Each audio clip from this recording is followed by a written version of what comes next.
So guys, let me quickly take you through some of these headlines before we get into the video I've got for you. Like you can see here, banditry victims' families, right Tinubu, seek probe of allegations linking ex-governors to Northwest crisis.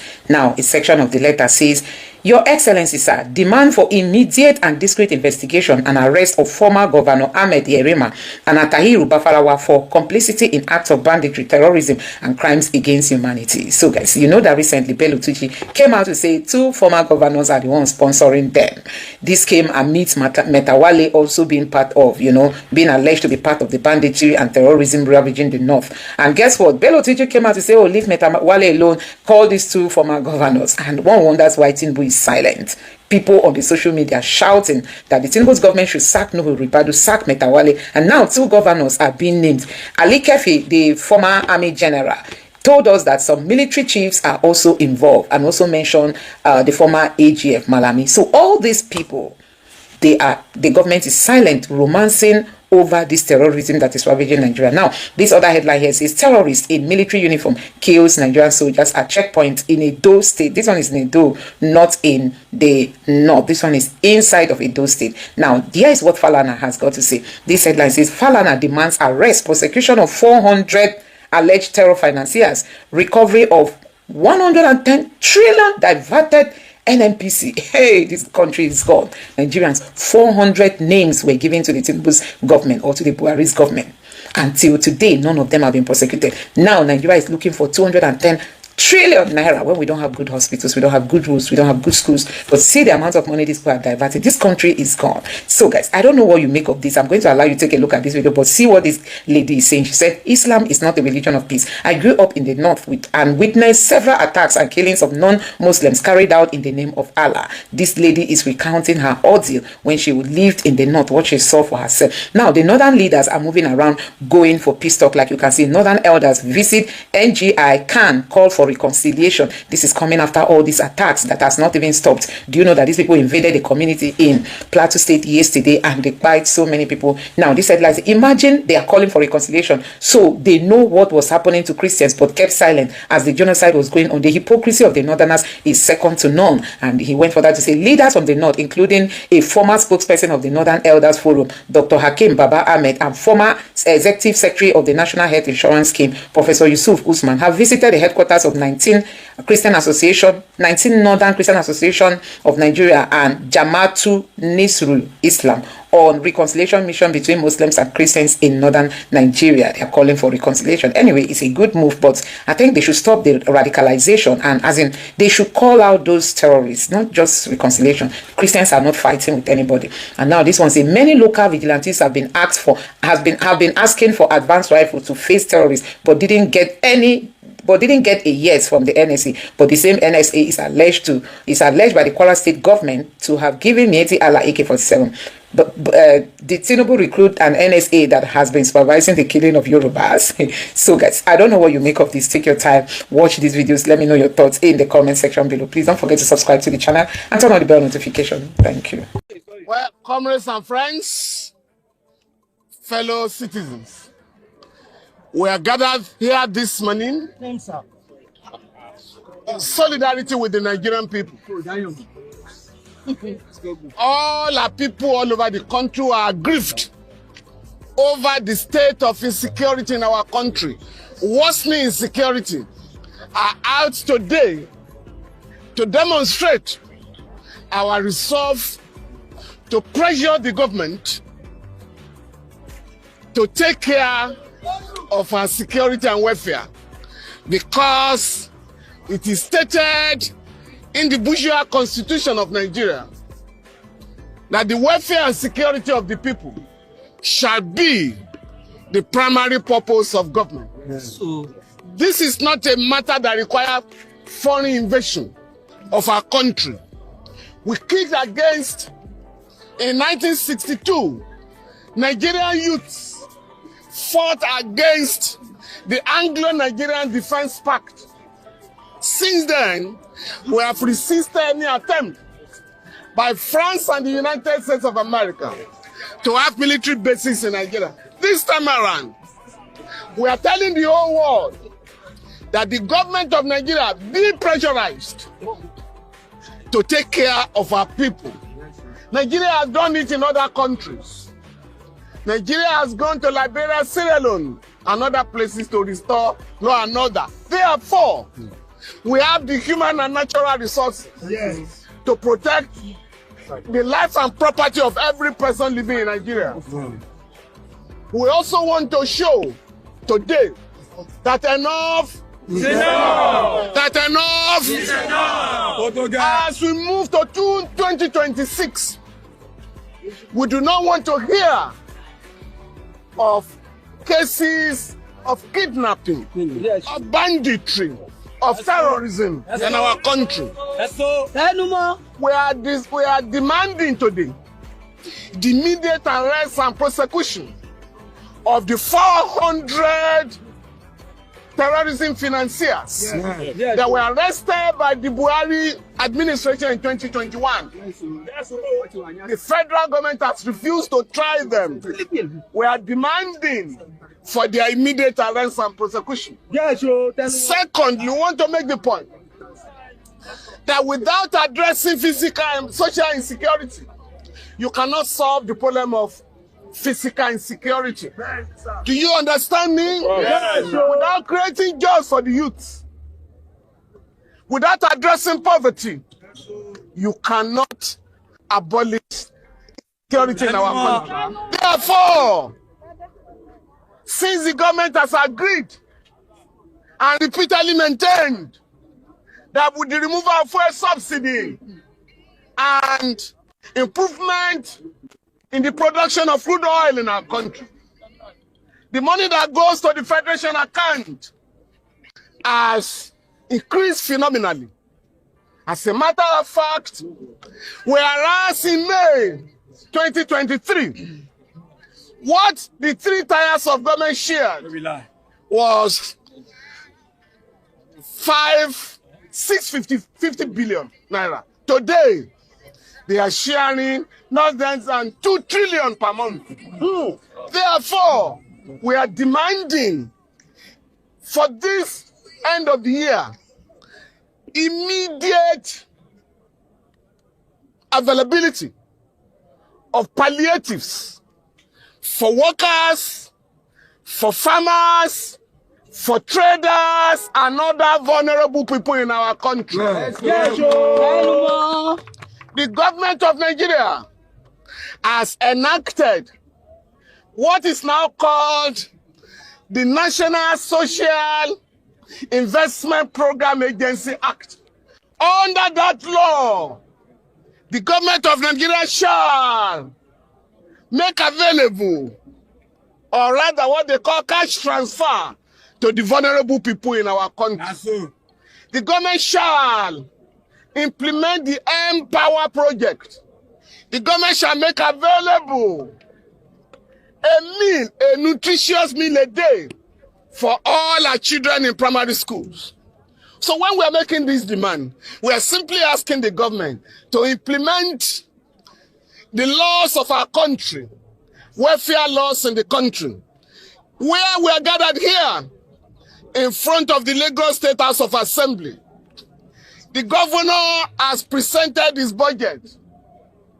We are demanding from the House of Assembly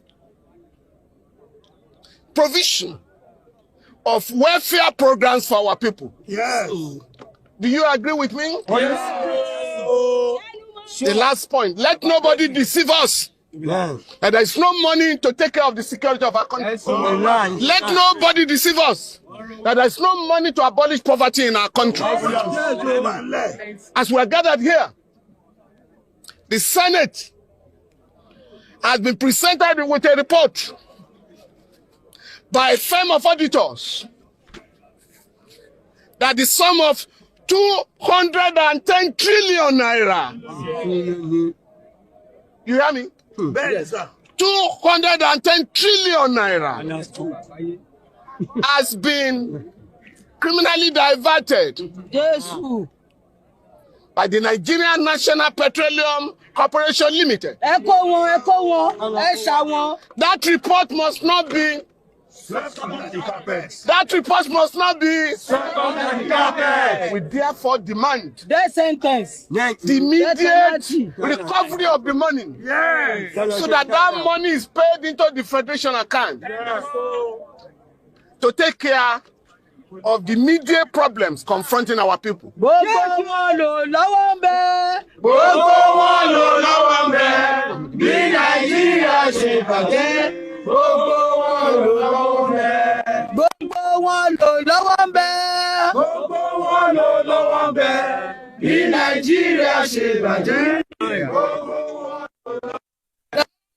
Comrades and friends. Yes, sir. Yes, sir.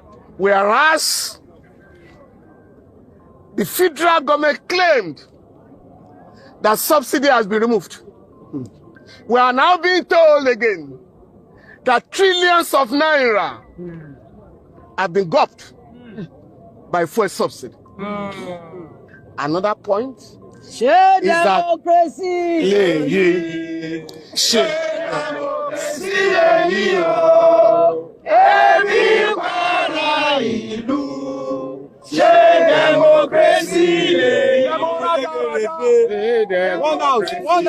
One house. Comrades. Just the last figure from them. We are not manufacturing figures. We are taking these figures from them. It has now been disclosed again that 17.1 trillion has been spent on fuel subsidy and maintenance of pipelines.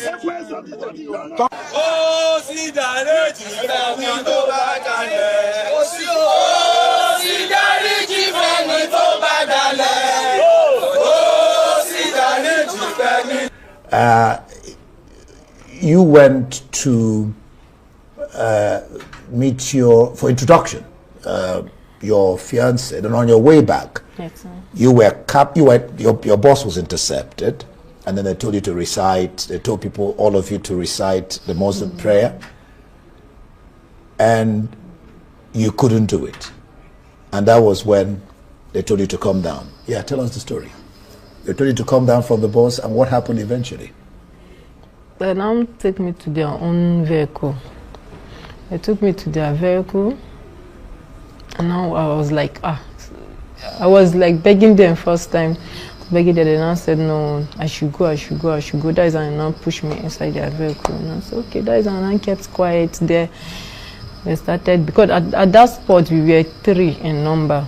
That came down from the bus? No, from different vehicles. Okay. We were 3 that were captured. But you were the only one from your own bus? Yes. That was a Christian? Yes, I was the only one in my own bus. So that is how they now captured the 3 of us in different vehicles. They now start taking us to their forest then. So we did 2.5 days. We started the journey on Monday. That is on 19 October 2020. So we started the journey in 1920, then 21. We arrived to their camp. So when we get there, we met with their boss, and he was telling us that he asked our name and everything. He did a video for us that very day. He said people should do a video? Yes, that very day. For the federal government? Yeah, not the very day, after 3 days. Okay. That very day we met, he just snapped us and asked our names, where we are from. We now told him, that's okay. So after 3 days, he now came back and said, okay, now we have to plead for the federal government for our release so that they will support us and give it. When we tell them of our own background, they said, then they said, they will say that, I know your family will not pay the kind of money we want except the government. And I said, yes. And I said, we now make the video. We did that video. We were even expecting them to tell us, okay, government has settled us, so this, that. No, we waited for how many months? Up to 7 months, nothing. They didn't send it to government eventually? They didn't send it. I don't think they sent it, because if they send it, when I came out, people will say it now. Nobody said about it. Nobody says anything. We were like, okay, because even when the place was silent, they are not even telling us anything. They will just keep us. We were just inside one of their room like that. Their cage. I will just call it like cage. So we were just inside. They'll just come and preach as usual. People should Islamize. their own religion is not the real religion. That is how that at that spot there we will reach up to 11. Is it 11 or 12? Because they wanted you to convert to Islam. To Islam. Religion, yes. And you said no. No. I said no. Will not convert. I said, oh, in their own law, if you did not convert to Islam, They turn you to slave. you become their slave. So you became a slave. So what did being a slave entail in the camp? What did it mean for you to be their slave? Yeah, well, because one, I'm a Christian, and they just want us to, if we don't want to be this slave, we'll become a Muslim. So if we don't want that, we'll become a Christian, but we'll be their slave to do some house chores, other things for them at home. You were carrying wood, fetching water, and all that. Yeah, definitely. What gave you the strength of character, determination to say no? Because it wasn't only once they wanted you to convert to Muslim, but you kept on resisting. No, it's not only once. It's not only once. They normally came to our place, and they said they'll preach for us. They are preaching for us to become a better people in life, and others which become, if we become their religion, life will be better for us. For 9 months, you refused. Yes, for 9 months. When we were in that place for 9 months, before they started separating us. So we now said, since they say we will not Islamize, then they will separate each and every one of us to go to their Oga houses then, to become their slaves then. And then you tried to escape the first time. Yeah, even though when we arrived, yes, when we arrived, Monday, Tuesday, Wednesday, Thursday, Friday, on Saturday night around 7 o'clock, me and Auntie Jumai tried to escape. You met Jumai there in the camp? Yeah, in that spot that they captured. Okay. We were together with her, so we escaped that very day. That was on Saturday. Throughout the night, around 7 p.m., we walked throughout the night in morning. We now had a baby cry. We never knew that they have a family, neither children with them there. So we now had a baby voice. We thought it's all those Fulani men, and maybe it's them that they used to raid their cow close. So we just did salam alaikum and enter inside. When we enter inside, the people now came out and saw us. They started shouting because their way of dressing with ours is different. So then they started shouting, who are those people? The husband and goes and carry is gone. Hey, when we saw him, we say, actually it was them again. That is now, they now kept us. And this time around, they chained you? No, they did not chain us this time, this first one, but they beat the hell out of us. Where we went trek and went to, it was very far place. From that side, where we are coming back to that camp that we tried to escape, it's beating throughout. We arrived. Were you doing this in the night, trekking in the night? Or yes, it was in the night. It was in the night. Through the bush? Yes, through bush and water. It was in the night. Oh, that's quite interesting. Then, I mean, we have a short time. I mean, the interesting part of the story is that you eventually escaped second time around or so. So how did you tell the story of how you managed to escape? The last one? Yeah, the one that you succeeded in escaping. Okay. I mean, you're here today. You spent 4 years there. So how did you eventually manage to escape? Yeah. With God, all things are possible too. We prayed over it, and God have mercy on us because of, like me, I tried to escape once, 2, 3, 4. This is the 5th time I succeed. Yes. And on each occasion they caught you? Yes, they caught me. If they caught me, they would tie my legs with chains, with this motor ring. You weren't afraid trying to escape and being caught again? I said I will keep on trying until I succeed, though, as far as I'm concerned. You have some heart. Yeah, it's God that just... So eventually what happened? How did you manage to escape? So when already they know there, and this other woman, this Fulani woman used to sell fra and nono in that area. So we now went, and I met one of the women and said to you, I heard that we used to help people to escape.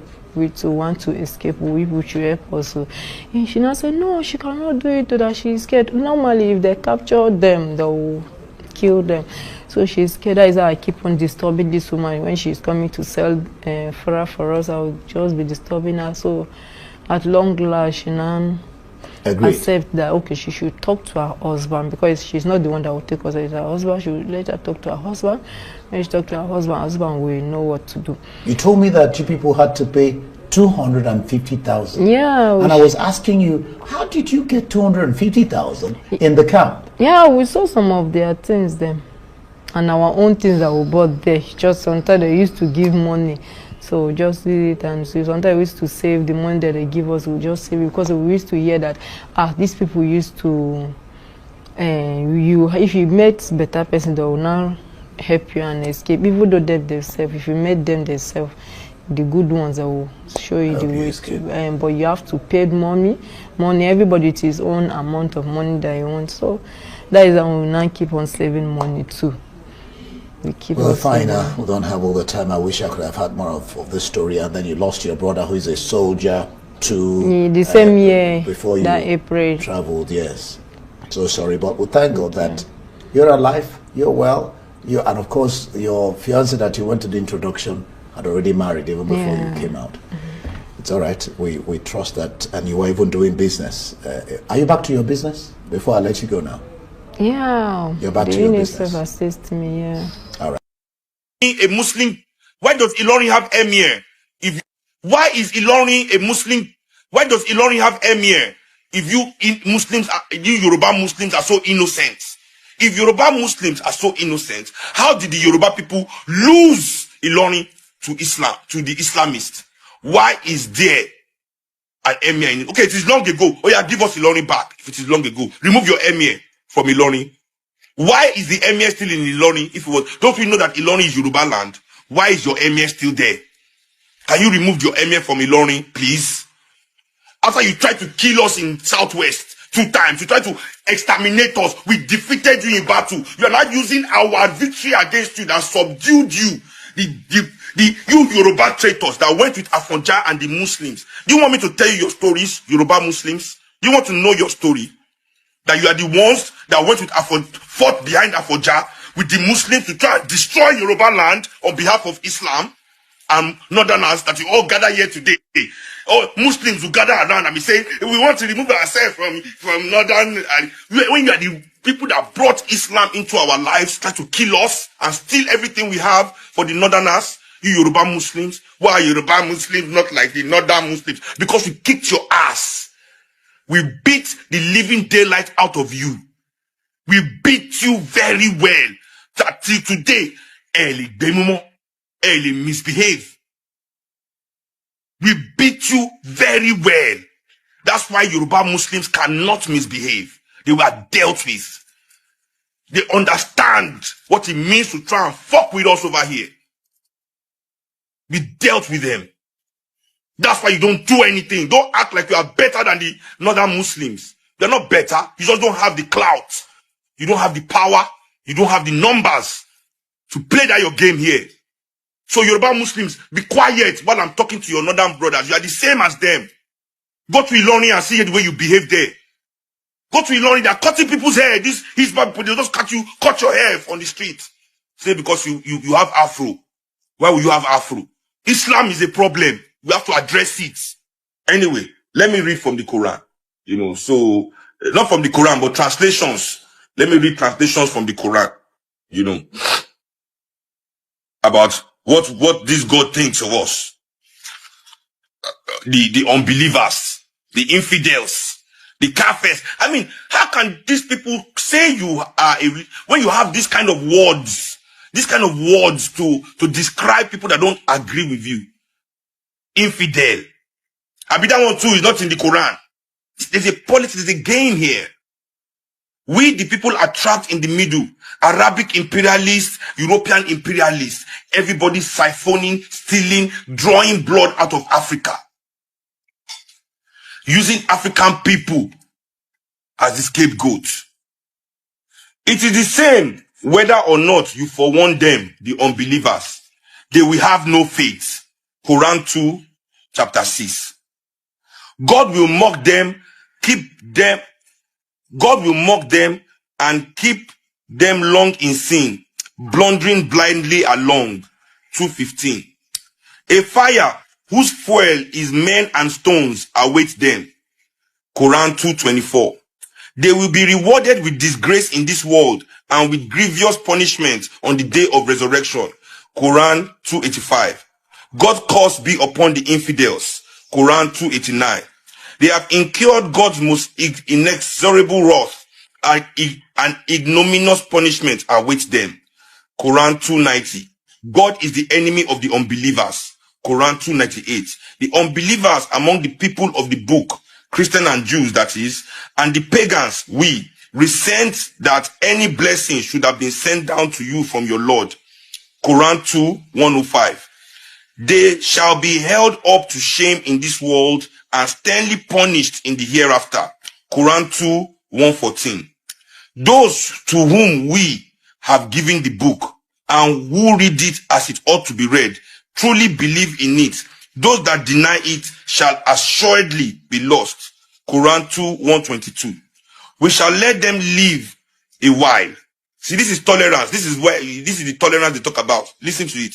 We shall let them live a while, and then shall drag them to the scourge of the fire. That's why they burn people after they kill them. Evil shall be their fate.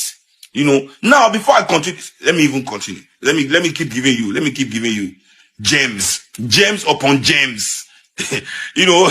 People keep saying, how beautifully these holy books are written. I read them. I've read the Bible. There's nothing beautiful about what's in the Bible. Full of blood, mayhem, trickery, stealing, killing, genocide, lies, manipulation, ego. You understand? This is what is in there. Let's continue. Fighting is obligatory for you, much as you dislike it, but you may hate a thing although it is good for you, and love a thing although it is bad for you. God knows, but you know not. Quran 2:16. They will not cease to fight against you until they force you to renounce your faith, if they are able. But whoever of you recants and dies an unbeliever, his work shall come to nothing in this world and in the world to come. Such men shall be the tenants of hell, wherein they shall abide forever. Those that have embraced the faith and those that have fled their land and fought for the cause of God may hope for God's mercy. 2:17 to 18. God does not guide the evildoers. God does not guide the unbelievers. The evildoers, we have none to help them. God guidance to. So when you fight everywhere, fight. Yet you are religion of peace. As I said, the only way there can be peace, where the religious Islamists and even the Christians are, is if everybody believe in their faith. If you think I am lying, go and be an Ifa worshipper in a company where the MD goes to Redeem Church. Go and look at a company where the MD is in Redeem. All the people there that will be doing well will be in Redeem Church. It is the same. It is just that the political clouds. So guys, let's quickly take a look at some of the headlines on the social media. Like I have here Miyetti Allah coming out to deny any link with the Miyetti Allah members who are arrested in Kwara State as vigilantes. And don't forget that the Kwara State has officially come out to say that the federal government employed them. The office of the NSA employed these guys. A whole lot is happening in Nigeria. Now, this other headline here says, Ribado's office admits supplying high-grade arms to non-state personnel following arrest of Miyetti Allah members with NSA-issued rifle in Kwara. I think this is worrisome. Now, let's see how some Nigerians are reacting to these headlines. This person here says, Nigerians, are you ready for more admission of the supply of arms to non-state personnel? And this person here says, the Fulani people in government truly have dangerous and evil plan concerning this country. Another person here says, what's going on today? What's going to be the next step? Oh, I almost forgot, this is Nigeria, where they never get punished as long as they are the ones in government or have government backing. This too shall pass. It will soon be swept under the carpet like others. And this person here say, what is this is why Trump called us disgraced nation. Ribadu is a terrorist sympathizer and sponsor. And this person say, Raimo, Secretary of War and Portus. This is National Security Advisor of Nigeria admitting to arming Fulani terrorists to kill Christians, the indigenous people of Nigeria. Look at him. So guys, a whole lot is happening here. And this person say, how do you have Fulanis occupying top defense positions and you think you have you can have a different favorable outcome? Ribadu Metawale are known terror sponsors and financiers. Ironically, they are leading the fight against their Fulani jihadists.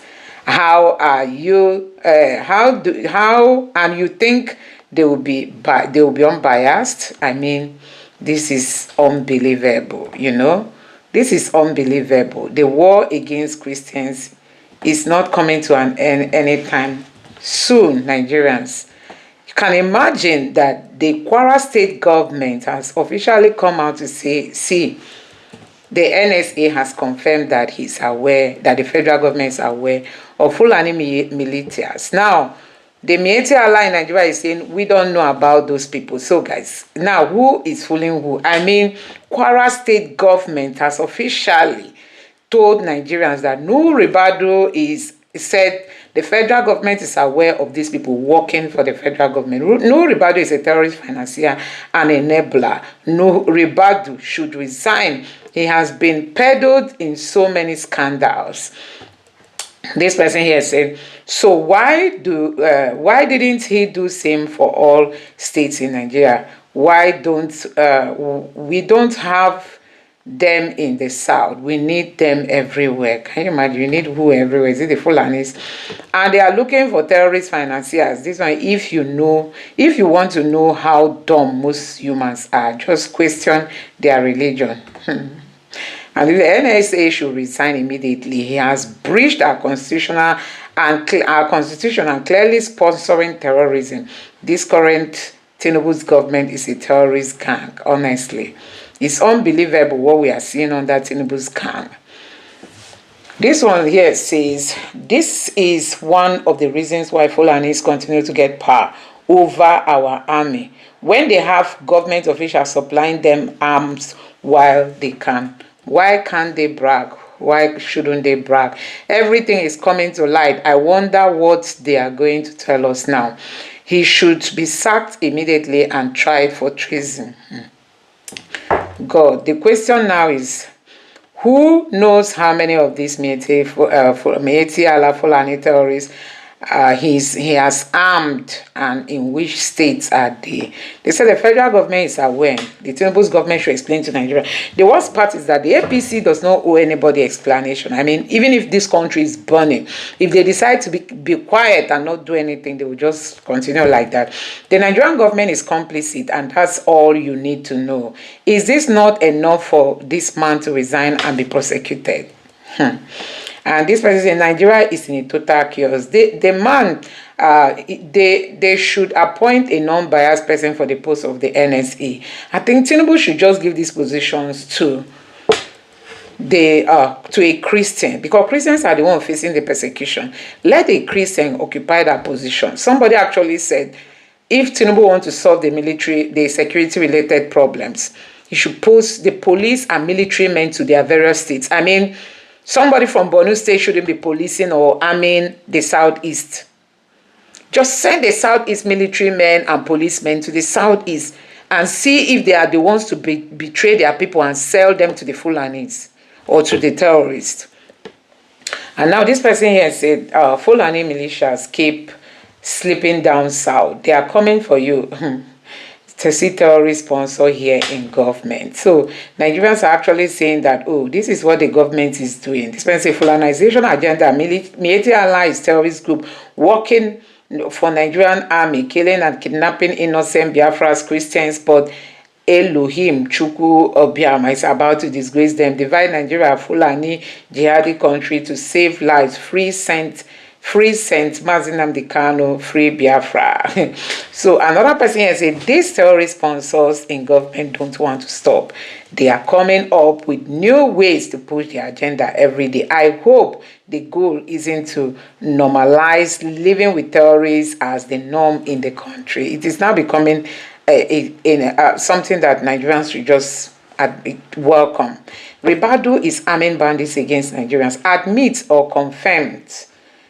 There is difference between admission and confirmation. So actually, the Kwara State government has come out to confirm that Ribadu himself has also confirmed that these terrorists that were arrested in Kwara State with AK-47 are known to the federal government. So I wonder what else you are looking for. NSA office under Ribadu admits hiring Mieti Allah to act as vigilantes in efforts to stop insecurity in the country, irrespective of the history of Mieti Allah in claiming responsibility for killing across the country. This is what we are saying. So guys, Nigerians are wondering what is actually happening.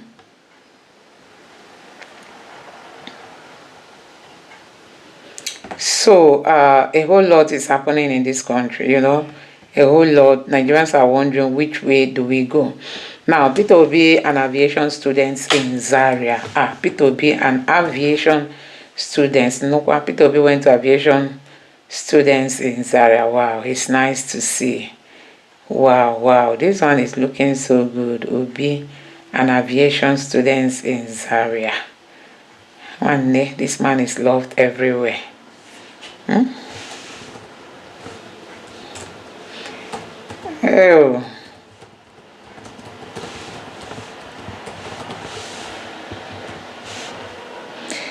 Peter P.O. This man is loved everywhere. I mean, Peter B is loved everywhere. I'm really so happy that Nigerians know who they want. But you know now, the Nigerian government will not want it to happen because they don't want this country to get fixed. You know? So that is it. This person said, we strongly reject any plan by Nigerian Minister of Defense, Christopher Musa, to wage war against Fulani bandits.